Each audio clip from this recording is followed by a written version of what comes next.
नाशिकच्या विकासात उद्योगांचे मोलाचे योगदान विभागीय आयुक्त डॉ. प्रवीण गेडाम। नाशिक हे राज्यातील प्रमुख औद्योगिक शहर बनले असून येथील उद्योगांचे योगदान विकासासाठी अत्यंत महत्त्वाचे आहे, असे मत विभागीय आयुक्त डॉ. प्रवीण गेडाम यांनी व्यक्त केले। इन्व्हेस्टमेंट समिट नाशिक 2025 या गुंतवणूक परिषदेच्या उद्घाटन प्रसंगी ते बोलत होते। या कार्यक्रमात मैत्रीच्या समन्वय अधिकारी प्रियदर्शनी सोनार, उद्योग विभागाच्या सहसंचालक वृषाली सोने, निमा अध्यक्ष ललित बुब यांच्यासह अनेक मान्यवर उपस्थित होते।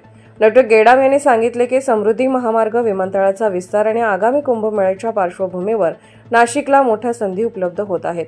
उद्योगाच्या अडचणी स्थानिक पातळीवर सोडवण्यावर भर दिला जाईल। या परिषदेत 142 उद्योगांसोबत 6,404 कोटी रुपयांचे सामंजस्य करार झाले असून यामुळे 14,403 रोजगार संधी निर्माण होणार आहेत। विभागीय आयुक्तांच्या हस्ते प्रातिनिधिक स्वरूपात कराराचे वितरण करण्यात आले। नाशिक लक्ष न्यूज ब्युरो रिपोर्ट नाशिक।